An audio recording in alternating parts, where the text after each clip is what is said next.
What's going on, everyone? Welcome to another episode of 100 Yards Football Sports Talk Radio. I'll be your host and producer for this episode, Logan Landers, and join me here this afternoon to break down Tyler Warren, the very impressive tight end coming out of Penn State, representing the Nittany Lions throughout his collegiate career, and also, as we know, in the college football playoffs. Help me break him down and talking about where we think he could land and how we think he'll stack up against the rest of the 2024-25 NFL draft prospects. Help me break him down today is, of course, Mr. Brian LaBelle. Brian, how you doing, man? And what do you think about this very impressive Mackey Award winning? I mean, just this guy is showered in gold with all the awards and praise he's gotten. What do you like about Tyler Warren? I don't think there's anything on their offense that he, doesn't do. Mm-hmm. He's got a passing touchdown. He's got rushing touchdowns. He's got 8 yards of carry rushing the football. I mean, he's their offense. If anything were to happen to him, I don't know what Penn State would be able to do. He's jack of all trades. He blocks, he passes. He literally does quite literally everything for them, which is very impressive. Yeah, he's a very impressive guy. And I mean, what I like about him, too, is whenever the moments get brighter, he usually will show up, right? We saw, obviously, their win against Boise State the other week, just how good he was, right? He had those two very impressive catches that were for touchdowns. He got 6 catches for 63 yards. And against SMU, right, he had four grabs for 33, but I mean, they were ahead so much in the game. They were doing it, with their running game and whatnot. They didn't really need to go to him as much, which is why his numbers were a little bit down in that ball game. But he was still a factor nonetheless, because, I mean, regardless of who he's lined up against, regardless of whatever team it may be, he is going to be the number one guy that you have to double, that you have to make sure does not get open. Because, like I said, he's just very impressive. He's a guy who stands at 6'6", just under 250, might just be over, just depending on what he eats in the morning. But just a guy who he gets it done. I mean, he finished 7th in the Heisman this year. As I mentioned in the opening, he won the Mackey Award for the best tight end in the country. I know there was some people were saying, oh, maybe the guy from Bowling Green should have won it. But look, we all know that these award shows are going to tend to go towards, especially schools with a lot of history and lineage, such as Penn State. And Tyler has done just tremendous work for Penn State in his career. He's been there since 2020. He came on, like I said, 2020 was the COVID year. He didn't see much playing time. But then 21, when he was a freshman, he started off slow, right? 5 catches, only 61 yards. You think, okay, yeah, maybe it's a good guy, but I don't think anyone thought he would develop into what we saw right now. Developed nice in his sophomore year. He upped his production, 10 catches, 123. He got 3 touchdowns. You're saying, okay, yeah, it's nice, but I mean, do you really see Mackey Award winning, one of the best tight ends in the country after 2 seasons? Personally, no. But we saw him junior year, right? He had 34 catches, 422. He got more involved, and he had 7 touchdowns, 32.5 yards per game.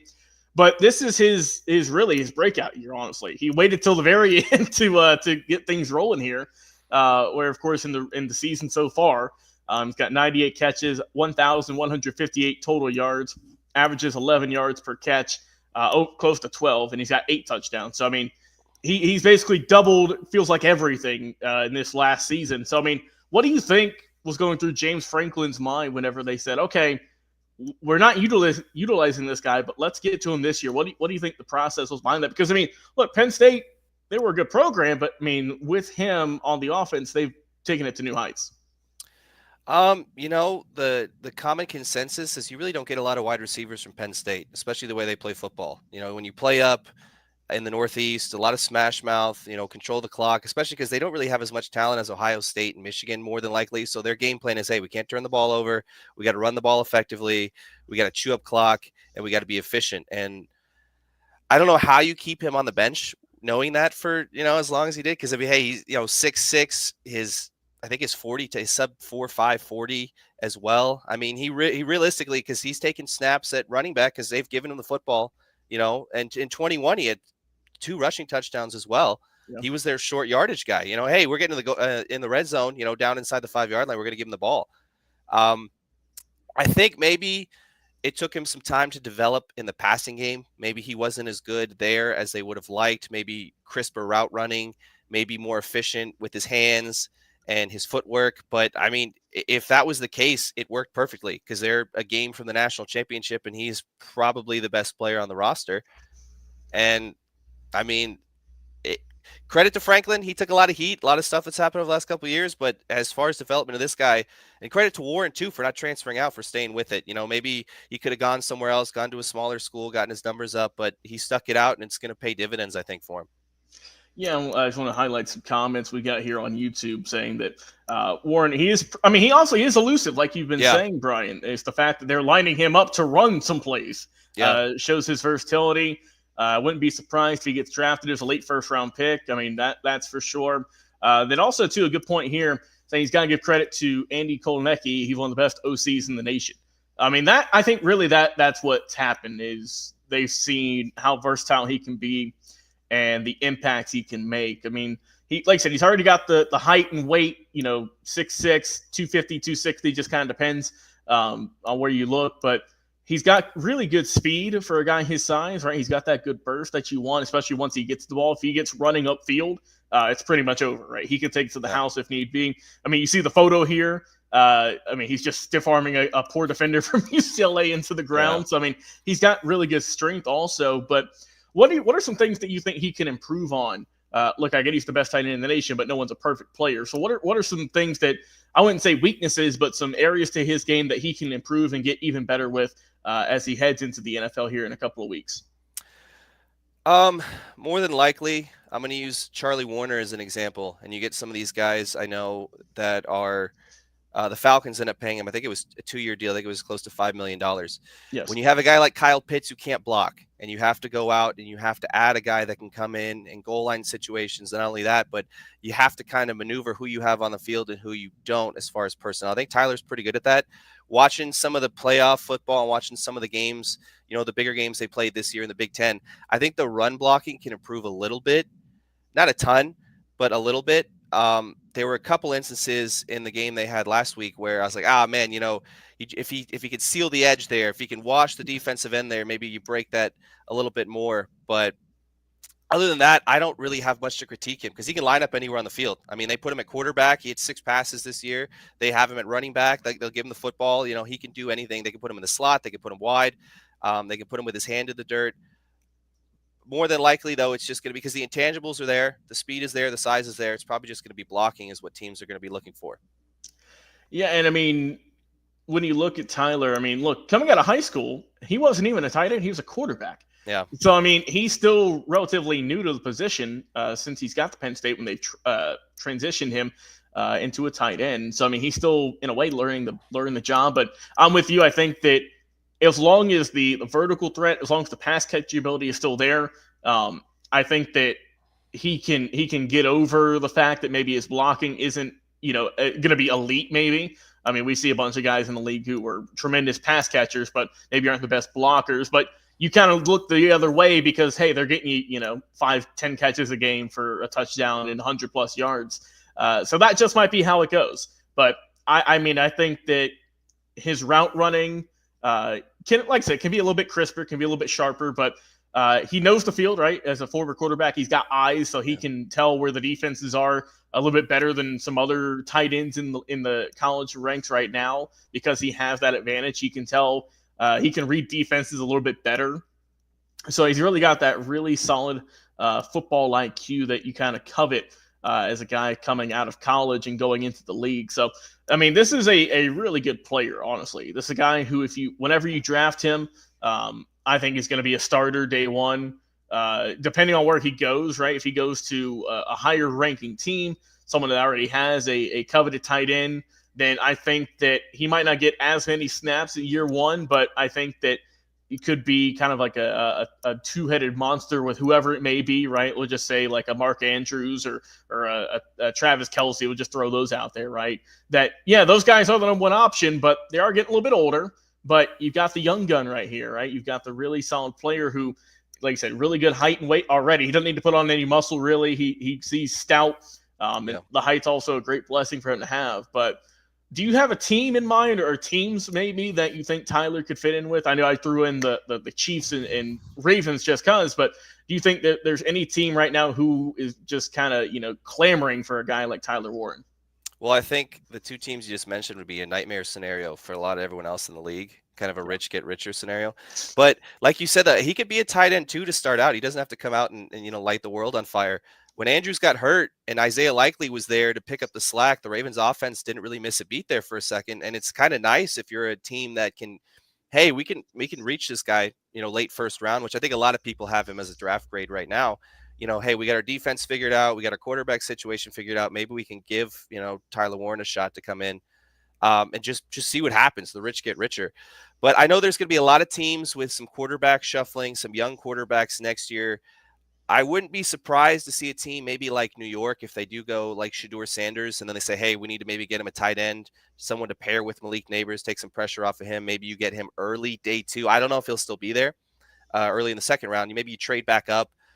But I mean, realistically, anyone that gets him is going to get a stud. I think depending on what his combine is, I think he could maybe go mid first round, anywhere to late first round. I don't really see him dropping unless he just absolutely is abysmal in his combine showing. I don't see him going later than probably maybe pick 35 or 40. Yeah. I'm with you on this. I think he'll be a late first round pick just because, I mean, look, all the sexy picks are going to be quarterbacks, offensive linemen, a couple, defensive guys thrown in there also.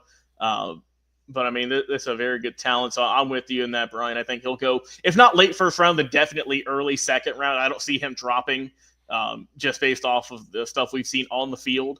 A team who I think would benefit from picking him up is a way they have that veteran there who is getting a little bit older and might not have a whole lot of football left in him.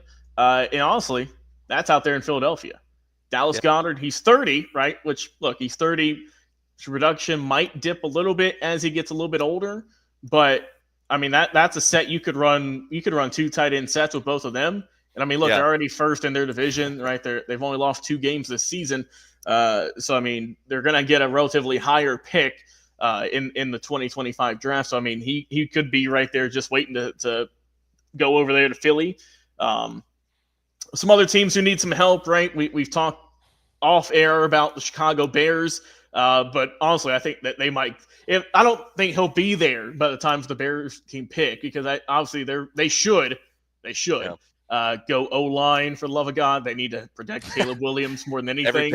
Every pick O-line. It doesn't matter who you get as is weapons and as threats if you can't protect your quarterback. So they should go with that. But I think that could be a nice fit over there. I know they just signed Cole Kmet to a good amount of years last season, but like I said, just kind of fantasy booking here. But I mean, you have some teams like the Los Angeles Rams, right, who have solid players, right, but you could also Colby Parkinson, who's their tight end, who's had a solid year, but you like I said, you could always add to that. But there's a couple options. You said New York, and look, the Giants and the Jets, don't matter which New York team it really is, they both need some help on the O-line, on some defense. It's one of those options where you just need a lot of help. And so this is a guy you could plug and play day one, who could immediately boost whatever offense he goes to. And I would also say maybe a couple teams to look out for, maybe Washington, depending on what happens with Zach Ertz, if he doesn't come, because they'll be right in that range too. Especially if they win this weekend, they could be right there in that mid-20s. And man, because I mean, I don't really know who the offensive line was okay there, but if you get Jaden Daniels, a guy like Warren with Terry McLaurin in the offense, oh man, I think maybe he's a watch out for them as well. Maybe Seattle too. Because Noah Fant has been kind of up and down for them. But, I mean, anyone would be happy to have his services. And I'm going to throw this out here, Brian, because we do film out of Georgia. Kyle Pitts is on a club option this year. So it's up to the team if they bring him back. Now, I don't know if they will. I don't know if they won't. I feel like that's another episode for another day. But if they do decide to let go of Kyle Pitts, you've got Tyler Warren here. So if he does drop to that second day, that could be someone that you could immediately put in your offense. My question would be, if you are Terry Fontenot, who I assume as of this point is keeping his job. Yeah, at this recording time. Yeah. If we move Kyle Pitts, could we get a 3rd round for Pitts? Would we get a 4th round pick for Pitts? Because we're kind of low on draft capital. That'd be the question. Is if I go get Tyler Warren, which you get Penix, you get Robinson, you get London, that offensive line is Pro Football Focus as every single guy we have in the top 12. You go get a guy like Warren too, man. Maybe I'd ignore the pass rush a little bit more. Maybe I wouldn't be as mad. If he's there, I wouldn't be upset if you pick him up. Yeah, I'm just saying, if he's there, I would be all right with it. Maybe trade down, maybe trade back, and then you add another day 2 pick or round 2 pick or whatever, and then you still get your guy. We could see. Yeah.